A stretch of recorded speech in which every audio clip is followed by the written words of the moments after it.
Ito po ang ating Jolite Trax 3 color gray version. Ayan. Good for newborn, adjustable for fully reclined.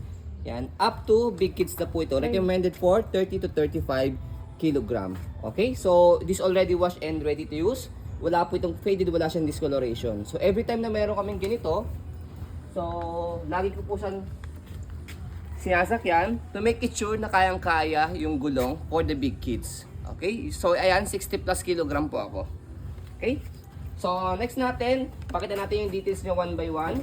Unahin natin yung kanyang canopy. Ayan. So, adjustable po siya. Extendable. So, airways. Peekaboo. Ayan. Okay? And then, next natin is yung kanyang higaan. So, ito po yung kanyang sitting position. As you can see, malapad po ito compare sa mga normal stroller. And then, may tatlong butas sa harness for newborn, toddler, and kids. Depende sa laki ng baby po ninyo. 5-point harness, wala po siyang putol. Safe na safe sa inyong baby. So, next natin, pag in-adjust po natin siya for fully reclined. Yan. So, dito na sa likod. Press nyo lang po ito. And then, pull down. And then, adjustable pa po yung kanyang leg rest. Okay? Extendable pa siya.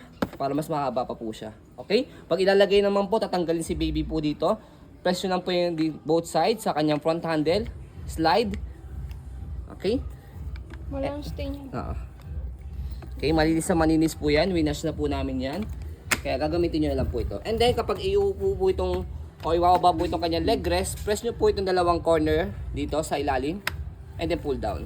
Ito po yung kanyang footrest. Tapos yung gulong sa harapan.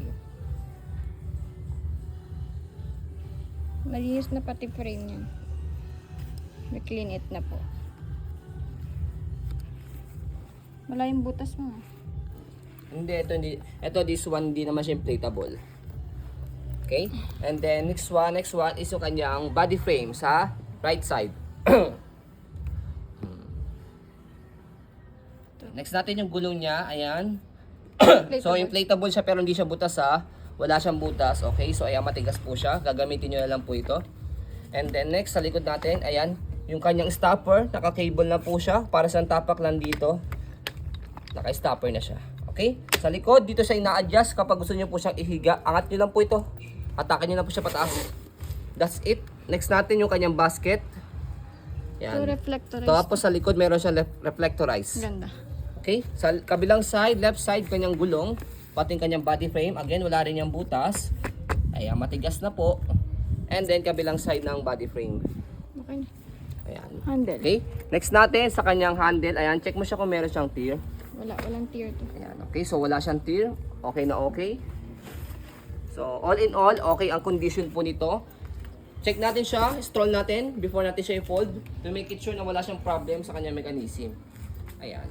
Okay, so this is heavy duty, but yung bigat po nito around 8 to 9 kg lang. Compact folding. So, sa pag-fold ito, fold lang yung canopy. Stopper muna para hindi siya gumalaw. Naya! Tapos, sa pinakaupuan niya, meron ditong note, fold strap. So, press nyo po itong color gray and then angat nyo, pull nyo po ito. So, that's it. Meron siyang lock sa gilid. Can stand alone. Ayan. Ayan. Sige, tumayo. Ayaw tumayo. Pinapahiya ako dito. Pababa po kasi yan eh. Yung kalsada. Yan. Okay. Nagamot ah. So, next Ay, natin. nakalimutan ko gasan to. Sa pag-open natin, angat lang po ito. Yung kanyang lock dito sa gilid. Tapos, bubukan nyo lang siya.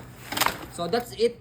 So, ganun lang po siya kapag i-open sa kayo fold. Less hassle po siya. And then, kayang-kaya ilagay sa may sasakyan. So, ayan po, as you can see, very details po kami sa pong pag-video. Kasi amin siya policy, no refund, no exchange. What you see is what you get. So, yun po, maraming salamat. Have a nice day and God bless po.